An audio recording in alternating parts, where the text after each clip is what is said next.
we keep running away from this because of our perception of what masculinity is, what our perception of what ourselves are. No, we are everything that we are all of these things. We are femininity. We are masculinity. We are all these things. We are divine as well. We can't run from these things. And that was a prime example of the reason why I'm doing what I'm doing. Because of that young boy right there, man. I made it come up. I made it come up.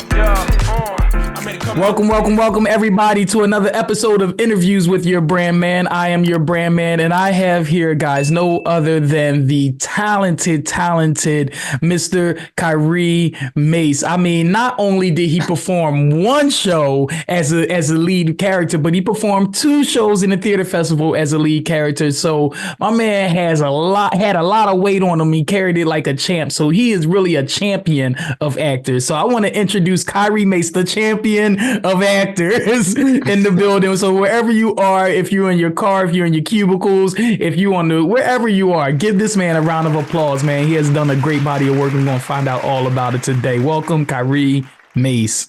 Hey, what's up, brother Jared? Man, I appreciate that introduction. It's dope. Thank you. Anytime, every time, good brother. Please, man, for the people that might not know who you are but need to know who you are, can you tell them a little bit about yourself? Absolutely.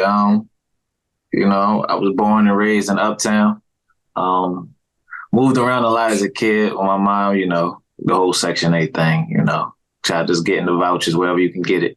Hey. So I was bouncing around different middle schools. We landed. I spent a lot of it in Uptown because that's where my grandma was at. Okay. I went to, what's the school over here? Martin Luther King. King, okay. I ended up leaving that school because it was too crazy, getting into the nonsense. And I graduated from Benjamin Franklin. And Benjamin Franklin was where I realized that the arts was for me because we had this a Spanish teacher who did these talent shows every year. And I always would say I'm not doing that because that's not what we do. We play football. We play basketball. We rap.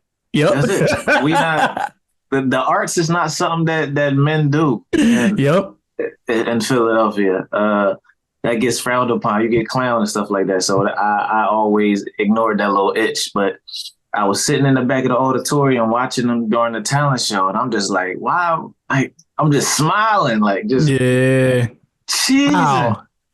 I'm just cheesing. So then I say to the English, the Spanish, I keep calling it the Spanish teacher. I say to Miss G, I say, hey, you got somebody doing Prince for next year's talent show?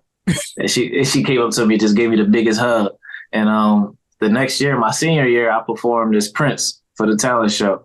And from that moment, man, that's when I was like, man, I gotta do this. You scratch that itch, man. Yeah. So hold on, you performed as Prince. Like, what did you do? I did a reenactment of his song "Kiss."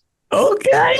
Yeah. I did. I had the hair, the little the half cut shirt, all that, man. Yo, please tell me you got pictures, man. I actually do, but we lost the video. Yeah. I do have pictures of it. I gotta ask one of my friends to send it to me though, because he said he sends it to me. I feel like once a year, like just to remind you. Yeah. Remember you did this. Right. Yo, that's crazy. That's what's up, man. I just did the interview with Rob, and I love how we come about in our stories and getting involved in the arts, because it is true, man. You grow up in Philly, you either playing basketball, you playing sports. And I had asked Rob, I was like, why art over sports? And he was just like, truth be told, I couldn't play. And I was like, the same here. That was my story. Like I couldn't play, so I had to find an alternative, right? So could you play? Good. You was pretty good. I wasn't like y'all. I actually got picked. Yeah, I ain't never get picked. I was always an athlete. But it was never a passion for me. Like I always felt like when I played football, I wasn't a football player. I was an athlete playing football. Yeah, you could. When I played basketball, I wasn't a basketball player. I was a an athlete playing basketball. Like, got you. So you had the athletic abilities. You definitely possessed them. Yeah, I just didn't have the passion or the wherewithal or the understanding that, you know, that's not what I want to do. That's just what everything around me does. You know? Yeah, man. That's pretty cool, man. So let's go back. Let's start, man. Tell us about Kairi. Tell us about where, you know, you gave us a little insight on where you came from and how you grew up and the schools that you went to. But you talked about this itch. You talked about seeing performances in the talent show, but before then was that itch, like, how where did that itch start? That's really what I want to get to. Where did that talent? Where did that start? Where it's just like, okay, you're in your senior year of high school and you matching on some frequencies with the arts. Where did that start at? I feel like it's always been here in me. I just remember, you know, being a child and watching what I see on television and then reenacting that and doing those same things. And, you know, watching the Power Rangers and putting something black on to be like the dude, Zach. My favorite color was red. So I always was messing with Jason, but I always liked Zach because he looked like me. Yeah, he was the black kid. Everybody was a black breakdancing Power Ranger. Yeah, I'm like, he danced. He's so cool. Like, I like this dude, and he made me want to be a Power Ranger. Like, literally, like, be a Power. Like, Mom, can you sign me up to? Like, I want to go to Power Ranger school. Yeah, like wherever they at, I want to be there.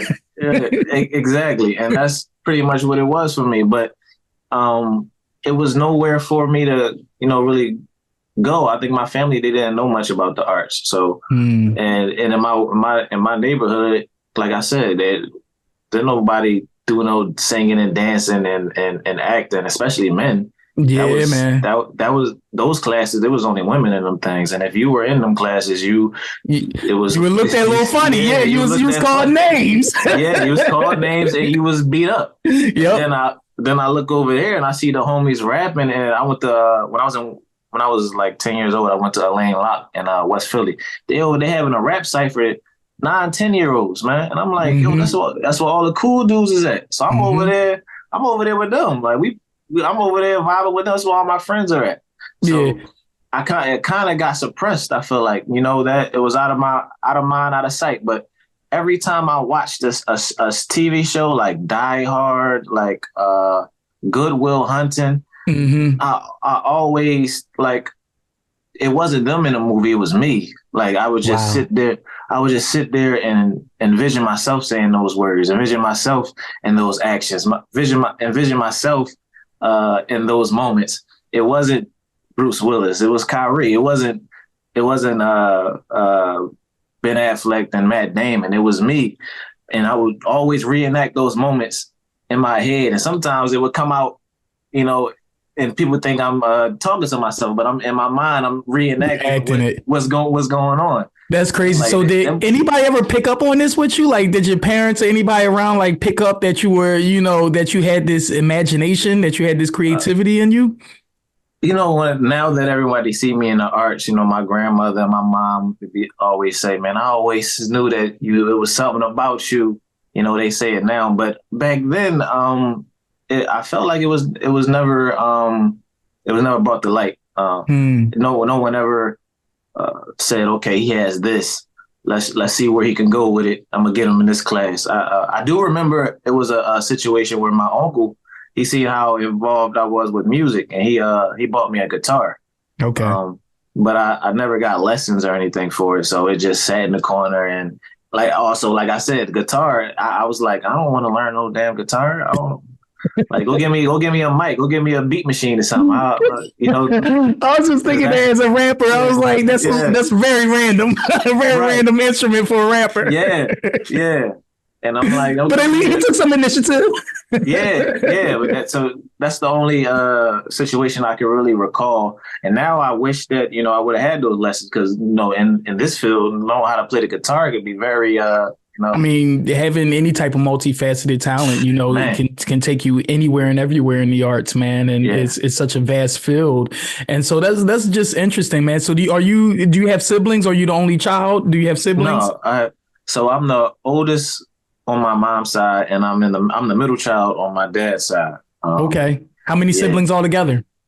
So blood, I have 3 brothers on my mom's side, so it's 4 of us on that side. And then blood on my dad's side, I have 2 other brothers and a sister. Okay. So you got a wide variety. Are you the only one in the arts, or is there anybody else? So my brother on my mom's side that's right under me, he's an artist. He sings and dance. Okay. So, yeah. My other youngest brothers, they wrestle. Okay. Yeah, but we're the only ones. Everyone else, normal. So do you normal 9 to 5, normal regular folks? Do you find yourself bonding with your brother in regards to artist work and being in that field? Oh man, we talk about it all the time. I tell him how I have these ideas for films that I want to get off the ground, and I want him to be my composer for it. And also, his father is into martial arts. He's actually one of the only black martial artists that are in the Hall of Fame in Philadelphia. Oh wow, Pennsylvania. Yeah, wow. And he taught a lot of that to his son, my brother. Yeah. And I told him I need to incorporate that. And I need you to be my fight coordinator. I know he doesn't have the experience, but you have the experience. So we're gonna figure out how we're gonna utilize that. That's dope, yo. Yeah. So him being, in music is something that we always be, feeding off of each other in that regard. That's what's up. Did you ever rap? You said you migrated towards the rappers. Did you ever take on rap? See, I'm too silly for rap, man. They too tough for me, man.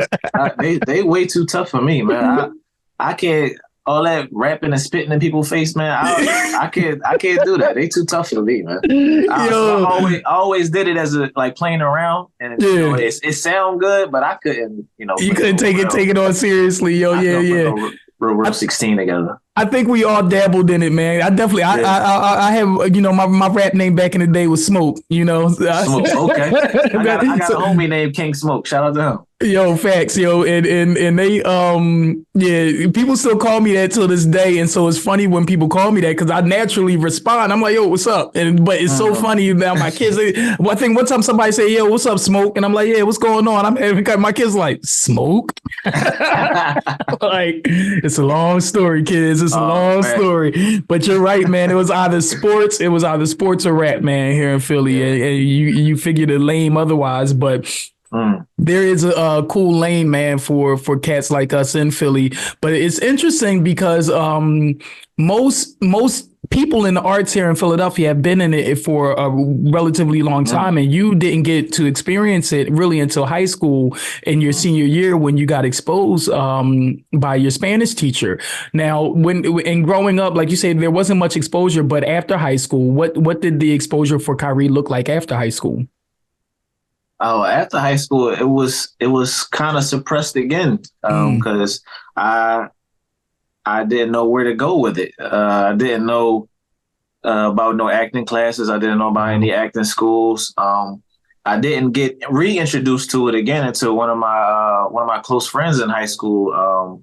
His name is Timothy Van Beaverhout. He went to Penn State for performing arts, and he went on as a walk-on, and he auditioned, and he got into the school. And I was like, and I said to myself, like, I should go with him, but I never went. Yeah. So I felt like, damn, that was a moment right there that maybe God put in front of me to say, you have someone right here next to you that's doing this. Why are you not? You know what I mean? And I was not living vicariously through him, but he was definitely motivation for me to get into it. But again, I didn't get into it. I went to Penn State as well. Okay. But I went to Penn State for business, and I didn't chase after that, after those feelings. Wow. Yeah, it wasn't until after I left Penn State, I was about maybe 24 or 25, that I seen that it was an audition for this film called The Bid that Boone was doing. Mm-hmm. And I said, you know what, I'm gonna just go.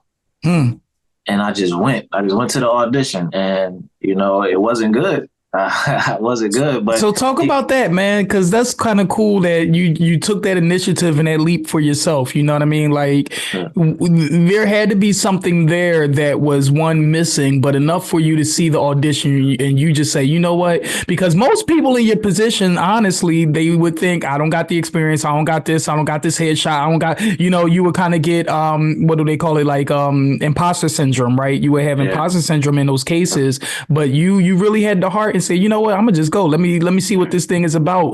Talk about that experience, and then you just said that it wasn't good. So what catapulted you to the next experience? So somehow, it just kept coming back to me. The acting, I kept leaving it throughout my entire life, suppressing it or whatever, feeling like not taking the initiative to figure out, what are the next steps for me. Just saying, I don't know where to go and forget it. I'm gonna do this because that's not what we do. That's not what we do around here. But it just like God just kept putting it in my face. Like from my Spanish teachers to one of my closest friends to now just scrolling on the internet and seeing someone saying, "Yo, I'm having open auditions here in Philadelphia.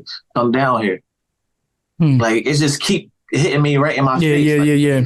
You can't. I couldn't keep it. You couldn't miss it. So it was kind of like signs. It was like signs. Yeah, that's cool. I couldn't ignore it. So I went. And like I said, my audition, it was for a comedy role, and I feel like I wasn't funny. One of the guys did laugh, but I thought he laughed because I wasn't funny. Because it was laughing. Right. He was it was a good laugh. Like, it's probably like what I was about to say. What kind of laugh was it? Was it like Like a chuckle? No, he was like he was laughing, but it was like it felt like it was like, oh, this motherfucker ass. Right? It felt like one of them type situations. But when I was leaving out, Boone was also in the bathroom, and I said to him, "Yo, man, you mind if I audition again?" He was like, "Hey, don't even worry about it. You in the movie." But just keep coming out, bro. I might have some lines for you. Just keep coming out. And I was like, in my mind, I'm like, damn, what did I, maybe I seen something. But I'm like, forget it. But he wasn't one of the ones that laughed, though, was he? No, he didn't laugh at all. Okay. He didn't laugh at all. He just was sitting. Yeah. It was his other homie that laughed.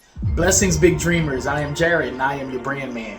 Just over 1 year ago, we were celebrating our first ever Jasai Enterprise Theatre Festival. It was a remarkable collaboration, bringing together some of Philly's best actors, playwrights, directors, and producers. To honor this anniversary, we're going deeper. In this series of interviews with your brand man, I am showcasing the incredible artists that made this theater festival happen. Discover their stories, their inspiration, and their unwavering pursuit for their big dreams. My mom actually casted me in my first role. I played King Herod. Hear firsthand how they overcome challenges and remain dedicated to their craft. Speak in front of people. I could dance in front of people, but speaking, remember lines, that was never something that I wanted to do. Join me in these one-on-one conversations and interviews with your brand man as we go behind the stage of the Jasai Enterprise Theatre Festival. Can't wait to see you there. But yeah, so I just kept coming. I went. He had me as a background, and I try to get in every scene. I was there every day, calling out of work, everything. I was trying to get in every single scene. Wow. Yeah. For reference, for the audience, around what year was this? 2018, I want to say. Okay. Yeah, so about 2018.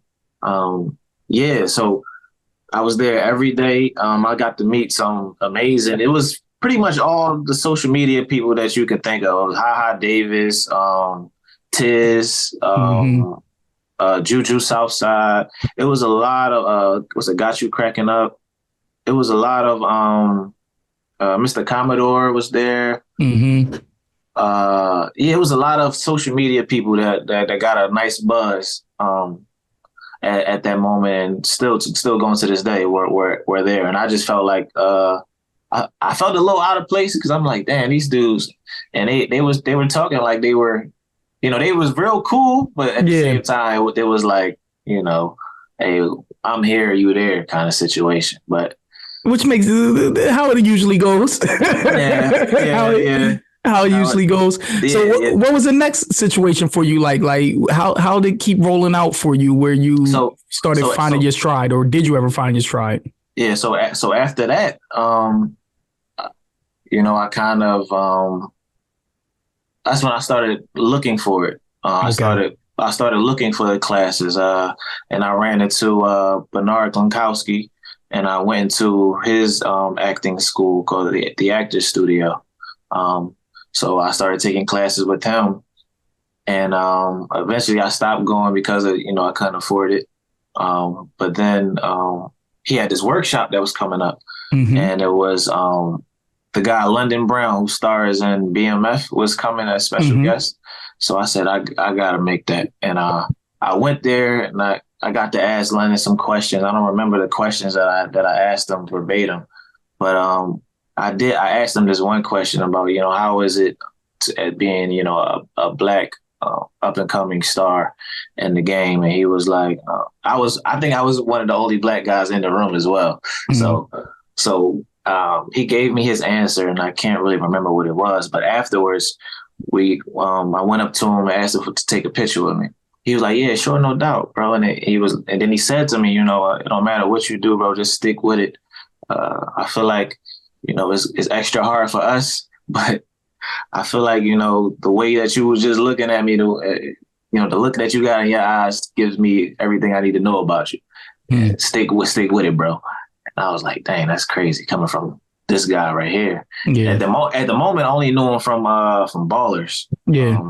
He was on Ballers at the time. And and then I hit him up on Instagram and told him thank you for that advice. And he hit me back like, hey, bro, no doubt, man, just keep going. And he said to me, whatever you need, hit me up. But I haven't used him on that, but maybe later on I might take him up on that offer. But you should for sure. Yeah, that's dope, man. That's dope. So you now your feet are you dipped your toes in the pool. You're not no longer suppressing your acting bug.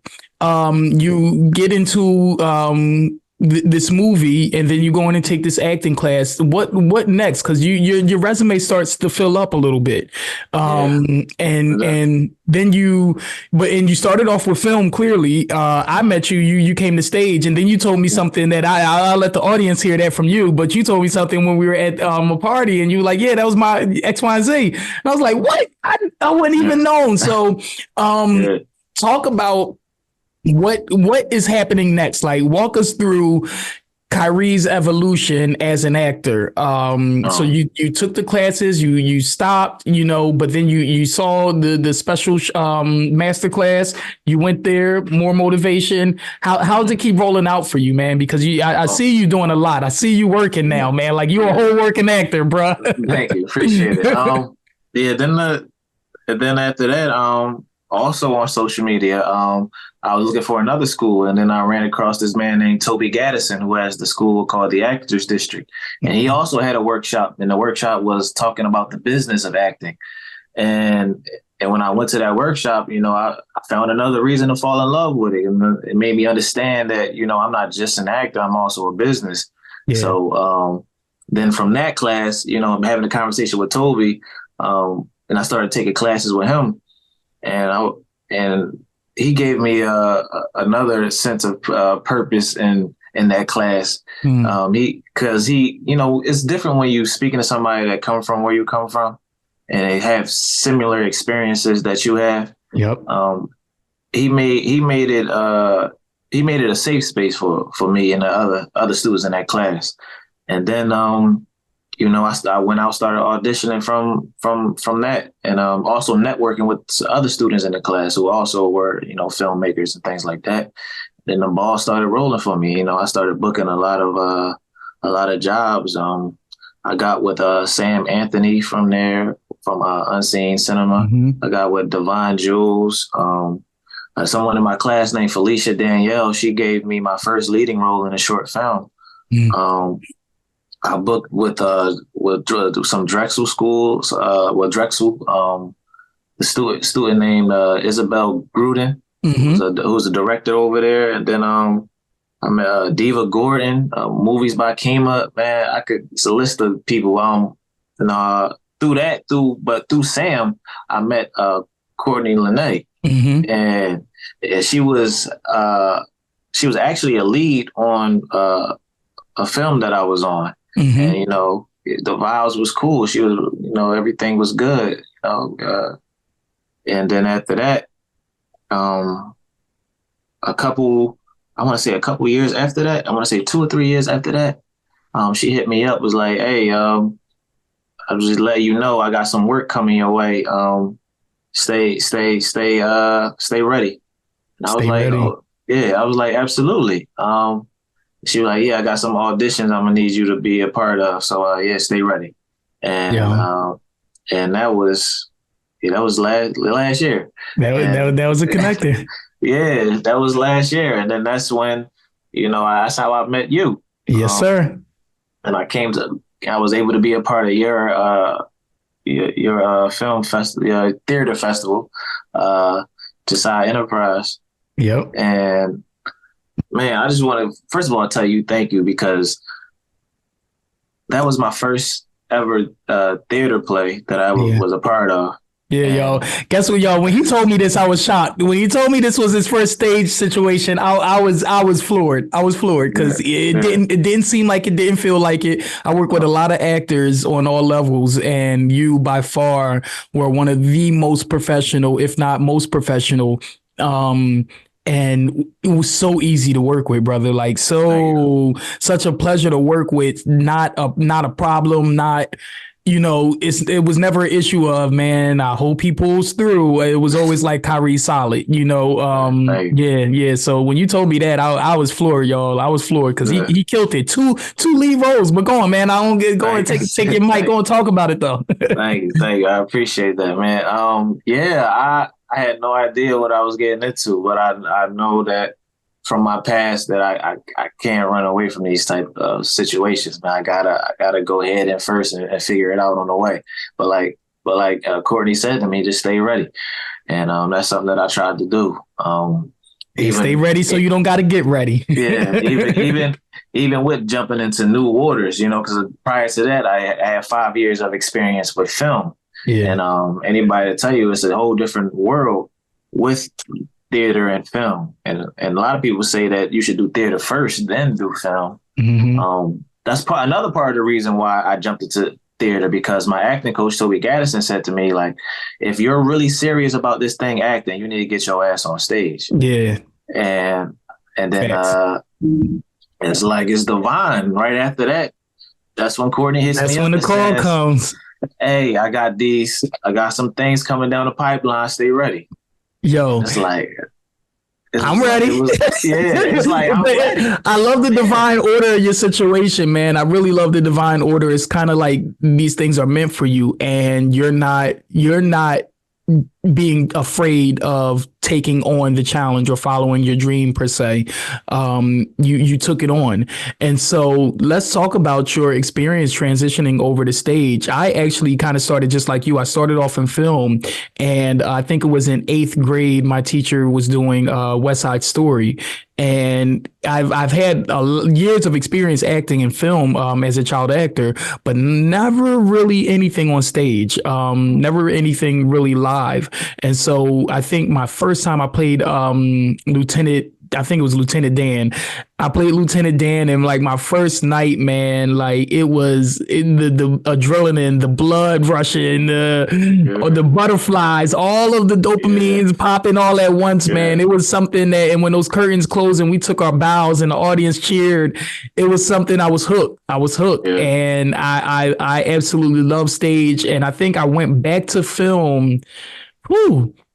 It was some years, because after I went to high school and then stayed through with theater in high school, and even afterwards, after I graduated, I started putting on my own productions, and so I never really went back to film. And I think we did a film. We were doing this children's play, and when COVID happened, we had to go back to film just to keep working. And I was just like, oh man, I don't like it. I'm good. Like, this is tedious. This is too much work. When we were doing the movie, Courtney and I were doing filming Real Sugar Honey I See. And that whole process, that was a whole process. I met Sam there as well. And that was like, oh man, now I was like, made a little cameo in it, which wasn't bad, but it was just a thing where it's just like, man, this repeating stuff, this all, I'd rather go. And I think we've had this, or a couple of guys and I had this conversation in regards to theater versus film. So that's my question for you. Like, what's your preference now that you gotten the film bug, you tasted that? I mean, not the film bug, the stage bug. Now that you tasted that, what works best for you, or what do you prefer, or is it kind of neutral? Right now, I want to say it's neutral because I'm just getting into theater. Mm-hmm. I've only done at this moment 3 theater, 4 theater plays. Okay. And I've done maybe about 20 film. Okay, so it's clearly one-sided. right. And film. It's more. It seems like it's more time consuming, man. It's the days are long. Yeah, it's 100 takes. Yep. People get grouchy faster. Yep. The vibes really go down real fast. Yeah, theater is a lot more free. It's a lot more energy. Okay, we here for 3 hours and we go home. Yeah, you know what I mean. Yeah. So in that regard, I would choose theater all day, but to know that I don't get a second chance if I do something wrong, to know that they're looking to me and they're living and breathing off everything that I say. You got them in the palm of your hand, right? Yeah. Man, that's a different type of animal right there. It is a different type of animal, man. Being able to, I think, and that's where the drug comes in, the drug part, because it's crowd control. Being able to, feel the energy of the people just watching you and hanging on to your every word. And like you said, you don't get a second chance. So if you mess up a line or mess up a punch, if you mess up something that's supposed to hit, you're gonna know it because the audience is not going to react accordingly. And so you want them to react accordingly. And yeah, man, it's no drug like that. So let's talk about you. You came in audition because Kairi, man, like I said, you totally surprised me when you told me that this was your first time on stage. So you come to audition, and one thing is your auditions were very solid. Every role we put you in, you seem a very good, solid lead, which is very hard to find. So when I'm going into this theater festival this year, I'm like, oh, wow, we're casting for 3 plays. And so I know for a fact that I have a nice number of strong male leads in my shows. And that's always been an issue for me, is finding strong male leads. And if I do find strong male leads, find ones that can actually act, right? Or actually take some good direction or go in when necessary. And so you came in, and when you auditioned, you definitely auditioned very solid as lead. So it was evident that you could maintain a lead role. And I think when we were coming around to, I forget what we casted. I think it might have been Secrets that we casted you first in. And, I don't know. Maybe it was, I forget which one you got casted first in, but somehow it came up where it's just like, wow, we think that he can handle the lead of Black Love and the lead of Secrets? That's 2 strong leads.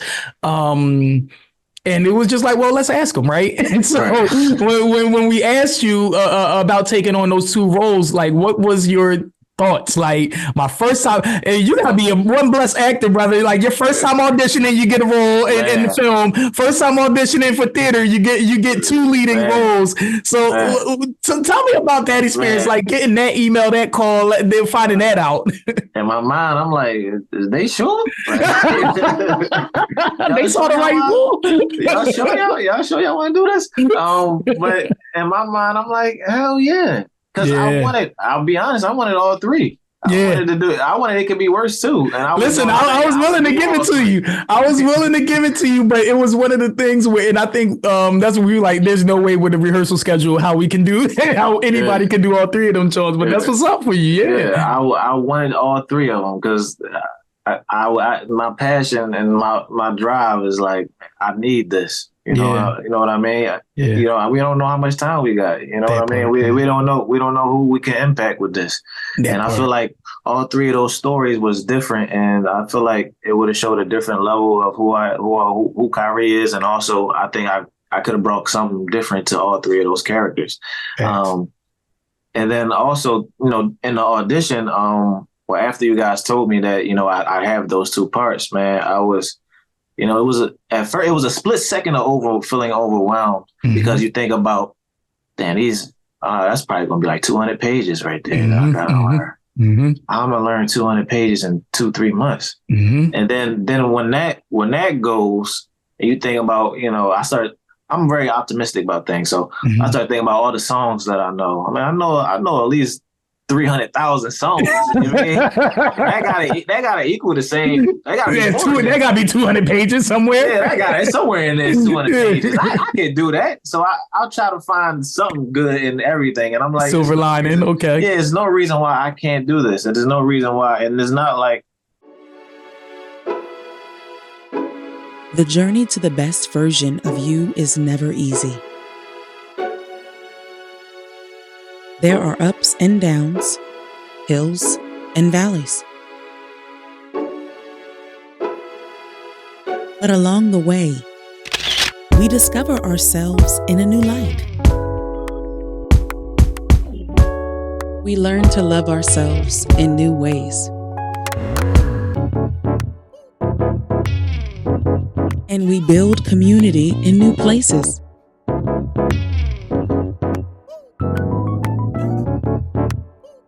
So when you're on the road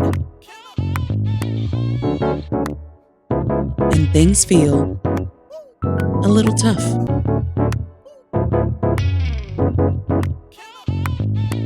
just remember,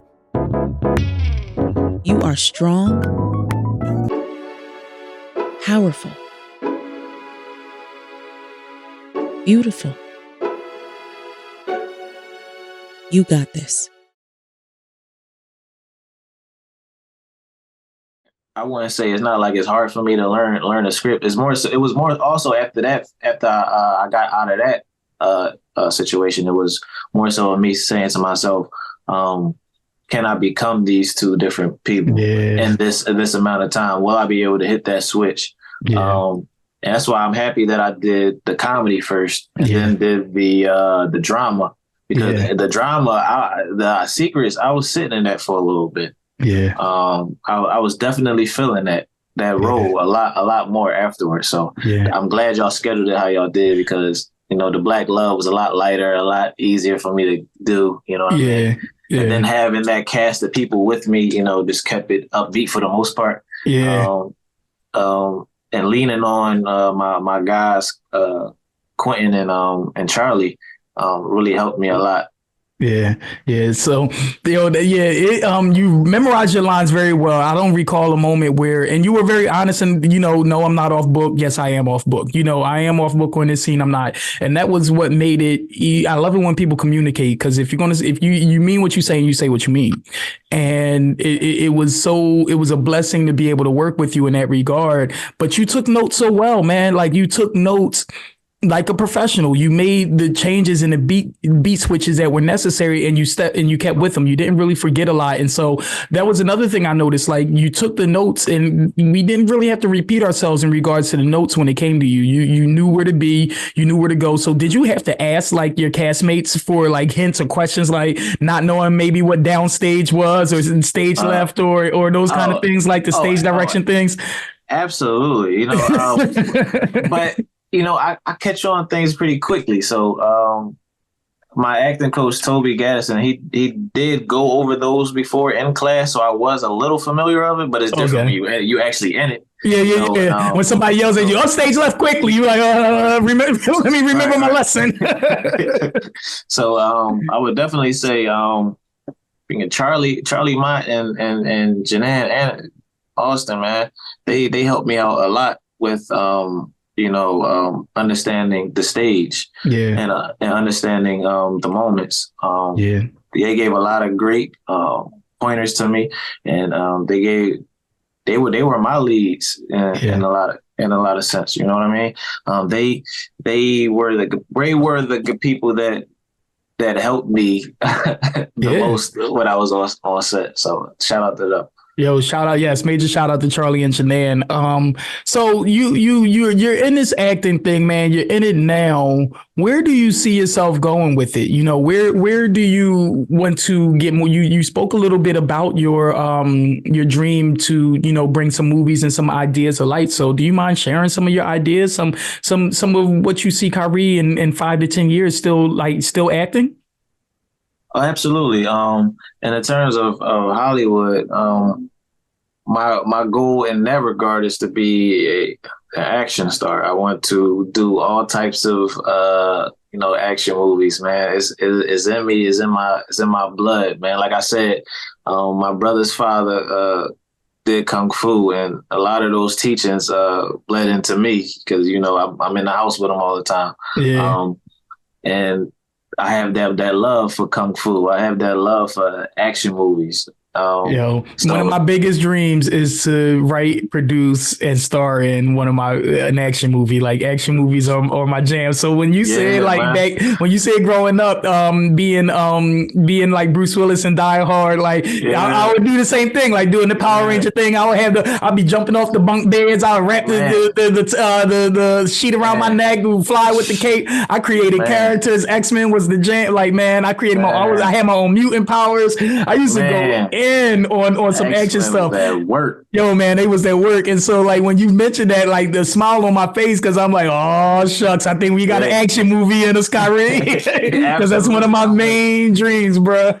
Man, I'm with it, man. And then also for myself, I also want to create my own production studio, and I want it to be based in Philadelphia. Nice. Yeah, I feel like we got so much talent in Philadelphia, man. Too much talent, bro. And so we gotta keep going to New York. We gotta keep going to LA, and now Atlanta. We gotta go to. Yep. Why do we have to keep leaving? We should be having a foundation of a film house right here in Philadelphia. Dog, everybody comes from they come to Philly to get the talent. Like all the purest and the greatest stuff comes from Philly, man. And like even when you hear all the great people that are doing great stuff even now today, and you hear like if they're not from Philly, somebody from their team is. You know what I mean? And I couldn't agree with you more. And I always felt that way about Philly, and that's why I'm really. And people have asked me so many times, why don't you leave Philly? Why don't you come to? I got a nice base of people that live in Atlanta and Florida. And so those are why don't you come down here, man? You know you could pop down there. You know you could pop down south. And I was like, I know I probably can, like, because the love is really, really there.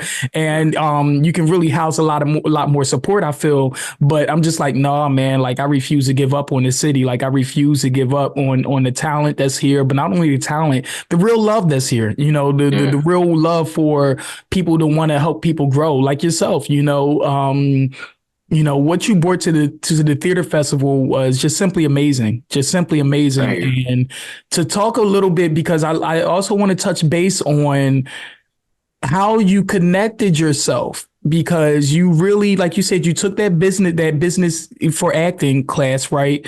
And it seems like it had a pretty good impact on you because you worked your network, and your network, stayed genuine to you. So it means that you had to be some form of genuine to your network, right?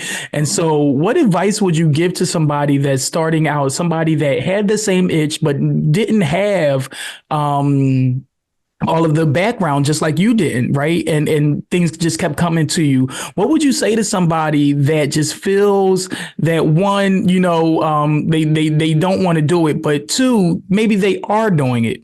Let's start there. The person that maybe is doing it, how do they need to build their network up? What were some of the things that you did that helped you stay in people's minds and remember you for more things?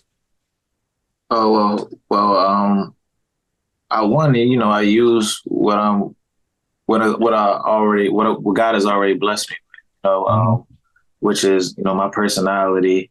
Also, people always tell me that I come across as humble. I would say use what you already have and make it bigger for one. Because whatever you need is already in you. We just don't know how to bring it out. You know what I mean? And also a lot of us always feel like I can't do this until I'm ready. Oh, I need this X, Y, and Z line. You will never be ready.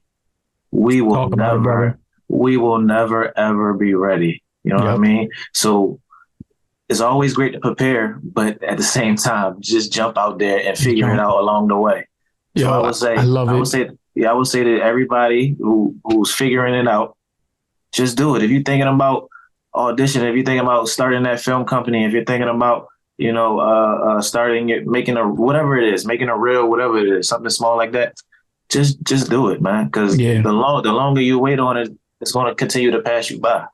That's the biggest fact in your life. I like how you gave that advice, but you also lived it. You saw the audition. When you went to go audition the first time, did you have headshot? Did you have a resume? Did you you just went for it? Yep. And so it's so quintessential, that advice you gave for people, because I think, like you said, we wait till we're ready.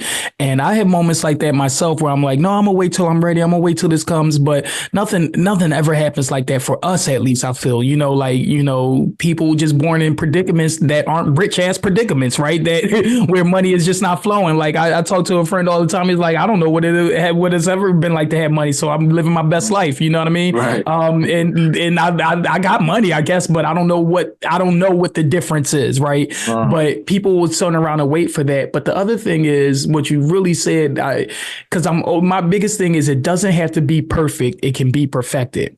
And I just did a social media marketing course, and I was doing the same thing, going back and forth in my head. Don't do it. Don't do this X, Y, and Z. Like, you need this to be ready. You need that. And then something just said, God said, just do it. Just put it out there. And I did it. And now, because I did it, I have so much data and input and information that I'm able to make it a little bit more perfect. You know what I mean? Like, I'm able to push a little bit forward.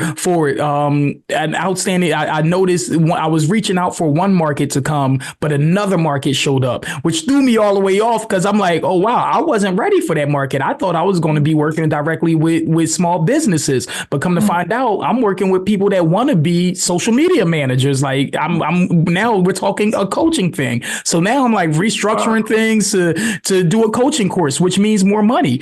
And so I love how you said that, because I mean, that was my testimony right there, and just jumping into something and figuring it out along the way. And that's the part, just be in the mindset of that you're going to figure it out, that you and give yourself the space to fail, fail forward. And I think people get so afraid of failure and so afraid of rejection that we allow it to stifle us. And your testimony is a true testimony of really not being afraid. And I like how you said, really being who you are, because you are very humble. And I saw the silly side in you. So when I saw you being silly, I was like, okay. But it also made sense too, because a lot of male actors, right? A lot of male actors, there's not one male actor I know that ain't silly, that ain't got no kind of funny bone in them, that don't crack up. We was probably the class clowns in school, the ones cracking all the jokes, those kind of people.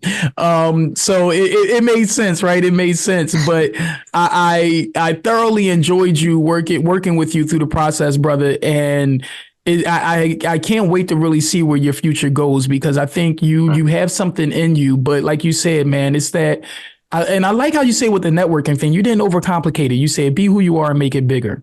And I hope somebody takes something from that, because if you are genuinely, the doors will open. What God has for you. And the other piece of advice you gave was so good. I'm just repeating it because it's worth repeating. What you have in you, what you need, you already have in you. And I think we go so far out looking for what we don't have, thinking we don't have it. Right. And like, that search is not only pointless, but it's an endless one. So you're seeking for something you already have. So it's like you'll never find it. Right? It's like the treasure is right there, and you all the way out there. And just simply because you never look down, you miss your treasure. And it's interesting, man. I appreciate that you said that. And it's worth repeating, because people need to hear that. And your network really made some room for you, and it's going to continue to make room for you, because I talked to other producers and directors and people that you work with, and nobody has anything bad to say about Kairi. I'll just let you know that right now. Like your reputation does proceed itself. Nobody has anything bad to say about Kairi. If anybody says anything, Kairi's a beast. That's what it is. Kairi's a beast. Look out for Kairi. Kairi's the man. Like it's nothing bad being said. And so let that be, I know that's probably news to you. People don't tell us these things, right? Yeah. But let that be good news for somebody else out there too. It's just like, yo, you stay humble, be who you are, and amplify that. Hopefully that's a good thing, because some people are just straight up assholes now. If you're an asshole, like, don't amplify. Don't amplify that. Don't amplify that. But stay who you are, stay genuine, stay humble. I think that's the most key thing. And stay professional, because that's another aspect of you. You were always on time. You never left early. You never missed any days. Like, that was another thing that really I appreciated, that you never missed any days. Even when there were extra times to rehearse, you were on that time. You committed to that for 2 different plays. I have nothing else but great things to say about you, man.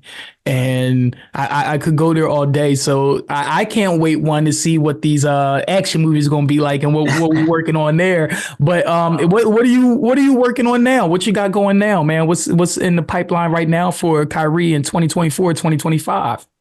Well, I just got finished being a part of I would call it a theater production. But it was a rap. It was a rapper. His name is Fake Free KP. Okay. He was putting on a performance at Beanie Siegel's concert, and he wanted to basically put on a music video during his performance. Unfortunately, it got canceled due to stuff that's over my head. But I was kind of a little heartbroken about that, man, because that would have been the biggest audience I ever performed in front of. And I was given the lead for that as well. It would have been, I think, like 3,500 or something, like 4,000 people in attendance. Woo. Yeah, it was at the Met. Oh, dang! Yeah. So I was kind of a little heartbroken about that, but that's just a sample, bro. I think that right there. Heartbroken, yeah, but that tells you your capacity, man. That tells you what God has in store for you, man. Like, I hearing your story now is really, it's just very intriguing, because you really you're one of those people that clearly have doors opening for them, but because you're not afraid to walk through them, that's why they keep opening. And so when you say you had this opportunity, the first thing that comes to me is like, oh no, that's just a sign of the real potential, of the real opportunity that's coming up for you. So stay ready, brother. Yeah, for sure. I'll always stay ready, man. And as you know, I did my first musical with John Graves last December. Yep. And that also was an eye opener, because we have theater plays and then we have musical theater. Yeah, man, it was so interesting to see you in a musical, brother. That was so funny. Was crazy. But when I got the roles during your theater festival, that's when I finally felt like an actor. Because up to that point, all I did was film, and I'm like, how can I really be an actor if I haven't ventured into the full, the other side of acting? Yeah. But then when I got the role for John Graves' play in the musical, and it wasn't until a couple of rehearsals in, because at first I felt out of place. I'm like, I'm around all these talented people. We have these people over here that's singing, and we have these people over here that's dancing and things like that. And I'm trying to get up to speed with everything. But that was my first time that I really felt like an artist. Yeah. And then, when the finished product came, I just wanted to make sure that I didn't look like I was out of place. I wanted to make sure that if we're dancing, I look like I've been dancing for 30 years. If we're singing, I look like I'm singing like Fantasia. Yeah. Facts, bro. You didn't miss a beat, man. I kept my eyes on you too. I'm like, Kairi, man, he's keeping up. Kairi's a beast. Yeah, appreciate that. But it was after one of the shows we had. It was on, I think maybe a Thursday. This older guy and this kid came up to me. The older guy came up to me and was like, "Hey, man, it was great seeing you up there." And I'm in my mind, I'm thinking, oh, he must have been to another show. So I say to him, "Oh, okay. Did you you seen me up at Playing Players performing before?" He was like, "No, man. I'm saying it was great to see you up there on stage." And I was like, I sat there for a moment, and then he continued on. It was like, we don't really get to see. He said, I go to a lot of theater plays. This is my thing. Me and my family, we go out. And I never see young black men out there giving it how you gave it, man. Thanks, bro. And he said, "Congratulations." And then he leans to the little kid and he said, "Hey, tell him what you said to me." And the little boy just looked up at me, and then he like started laughing. And then he tapped him again, like, "Don't tell him." He was like, "Oh, that's me up there." Man, when I tell you, I got in the car and it did something, didn't it? Man, for that young boy to say that to me, man, I gave him the feeling that I got when I was watching Power Rangers, man. Thanks, bro. Like, congratulations. That's what we do it for, man. Let that sink in, man.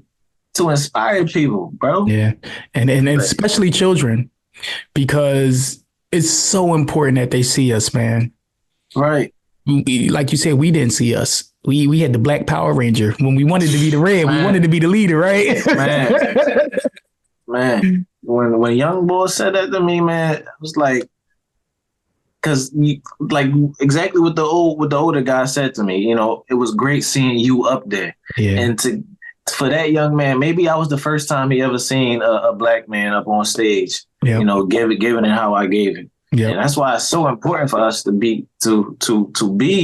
We keep running away from this because of our perception of what masculinity is, what our perception of what ourselves are. No, we are everything that we are. All of these things. We are femininity. We are masculinity. We are all these things. We are divine as well. We can't run from these things. And that was a prime example of the reason why I'm doing what I'm doing, because of that young boy right there, man. Have a job to do. Let's do it well, into perfection, into excellence. God deserves it. Mm-hmm. God deserves it. Let's surrender it all. It is no longer us. It is all God. So let your gifts penetrate everything in you. Nobody will fall because we all will be each other's crutch. You ever dream of dreams so real it changed you to your core? Leaving an imprint of new ideas and brand new stories never told? Tapping into your unlimited consciousness, continuously cultivating countless opportunities? Bottomless motivation towards a future only dreams could provide. A future where your true reality lies. But it's not easy. Constant resistance, overwhelming obstacles, changing relationships, pure pressure, fueling our process to create the rarest diamond in the rough. But there ain't no genie here. Just passion and drive to look upon the beautiful sky and breathe. Being supported hand in hand in unbreakable stance, a collection of joy, hard work, patience, pulling together to open that window, to pass through that door. We are the collective, and we dream big collectively.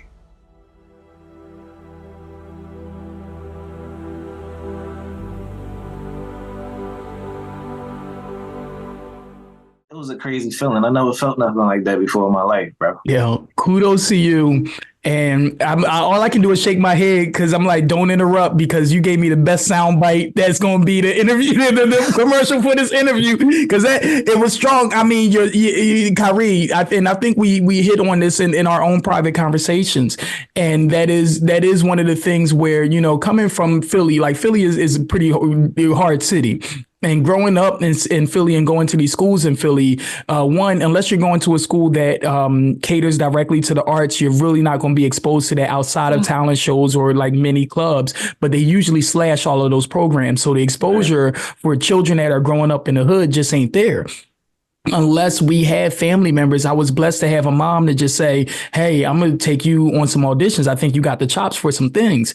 And that's what got me into the field. And then from there, that's where I kind of found, let me get some training in the background. But I never was the Freedom Theater kid. I never was in any of that. And so even when I went to Kappa, all these kids were coming from Freedom Theater or other programs, that wasn't me. I had a background in it. And even I interviewed somebody that I went to Kappa with, and he, growing up in North Philly, like same kind of deal. And first audition was for Kappa Drama. And he was like, all right, well, let me see it. And he was like, even Mel, who was our mentor and our teacher and still our mentor to this day, was like, honestly, I picked you, talking about the other gentleman. So I picked you because you were raw. You didn't have these things, but it's important that people see people like you on the stage. So it was cool when like his friends from North Philly came to see him in shows like Guys and Dolls and stuff like that. They were now exposed to stuff that they had. And like, think about what we're also doing, exposing our people in our generation to an art form that is, like you said, it is for us. We are all of these things. We are the combined. We are the divine. And I think it's just so beautiful and important for people like you, for people like Rob, for people like Charlie, for everybody that was a part of that theater festival, for myself included, to not only chase their dreams, but to be open and vulnerable. And I think acting in theater acting, and especially even doing what you did in Black Nativity, that scene where you had to just kind of pour out and cry and stand there for a 5-minute song and do that takes a lot of power, and it takes a lot of vulnerability to tap into, and it can become therapy when you allow it to be. And I really appreciate you for doing what you did. And like you said, for that young boy, man, like that is power. That is the future. And you did that simply because you weren't afraid to walk through doors. You didn't doubt your skills or your talent. You said, I'm going to work this out as I work this out.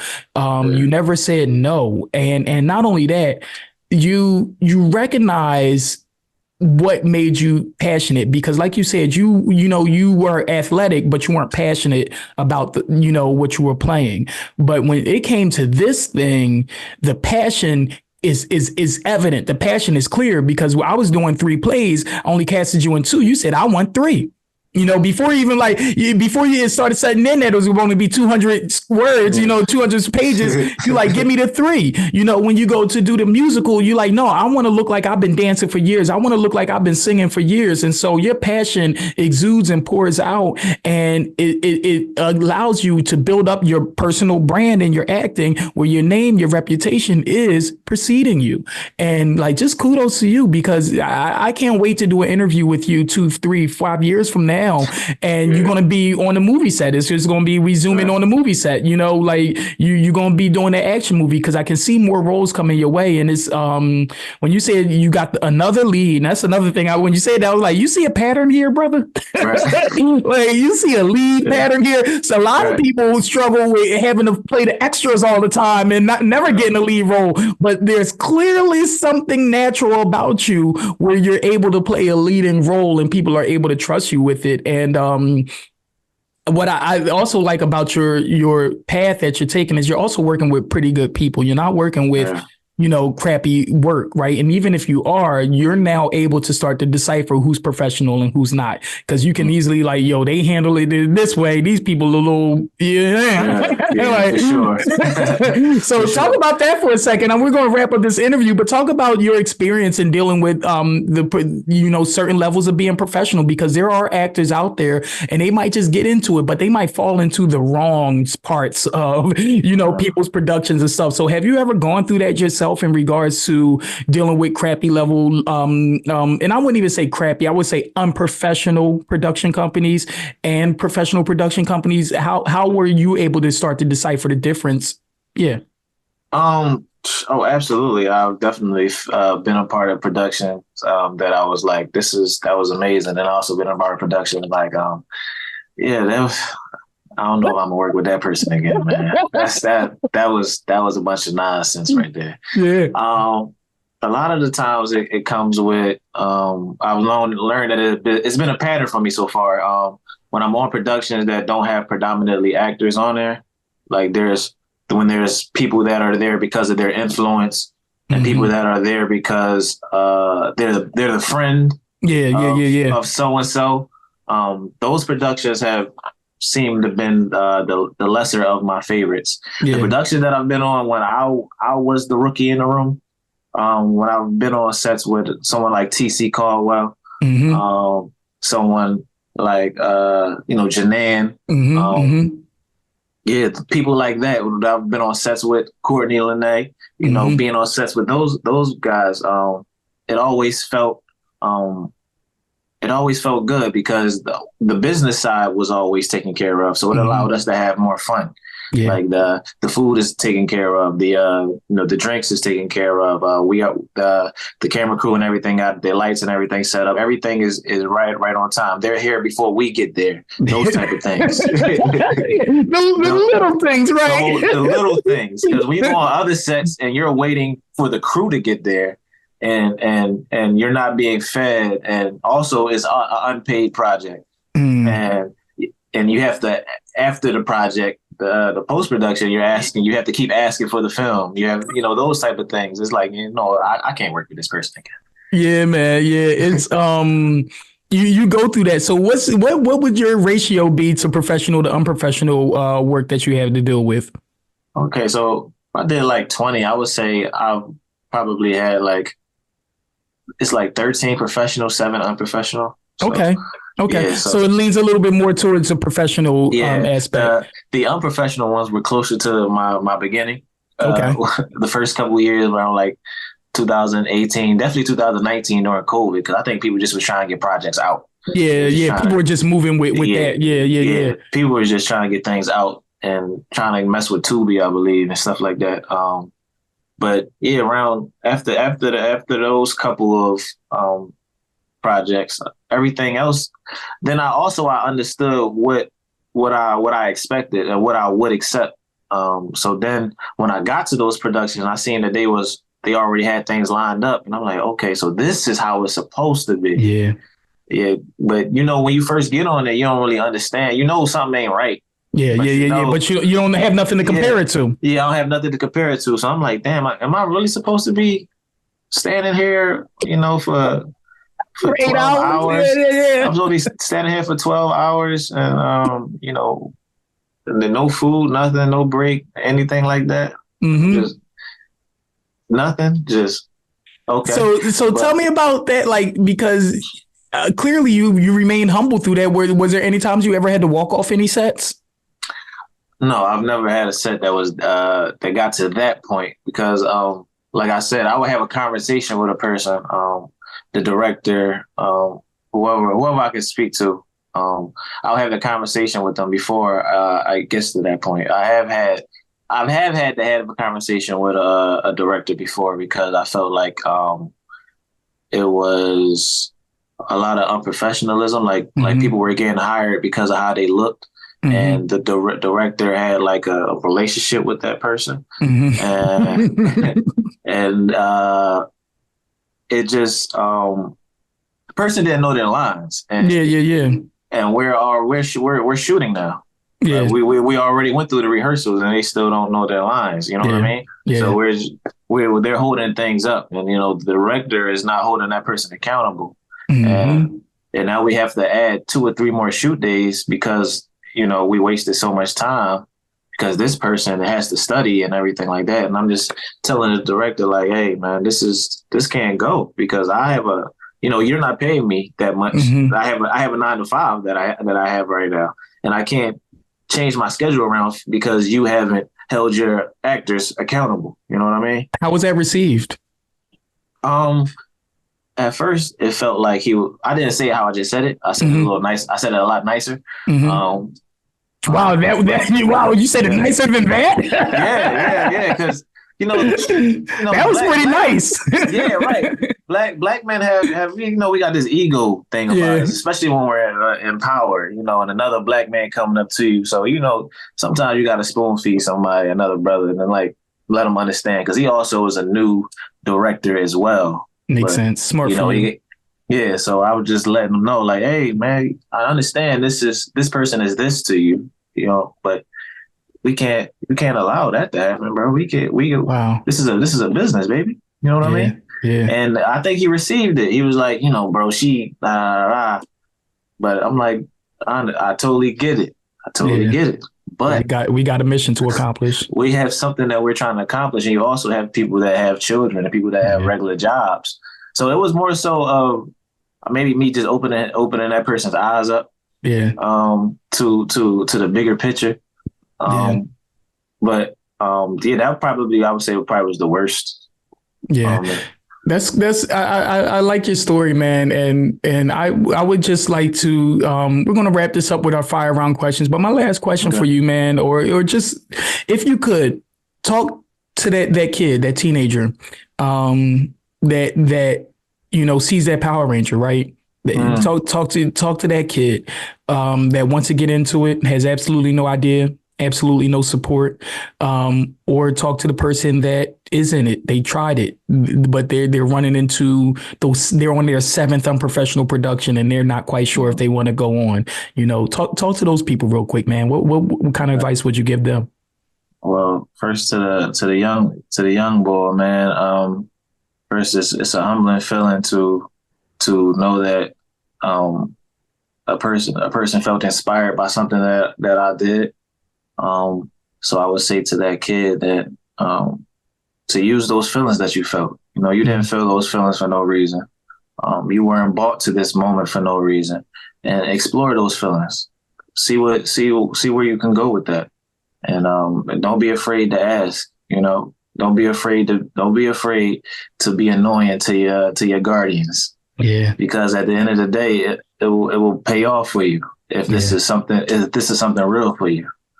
And to the adult who keeps dealing with bad productions and you know the regular 9-to-5 life of you know being a working actor, I would say to them, man, it's also a part of the grind, man. And it's a part of the grind, and we all been there, we all are there, and we all feel you.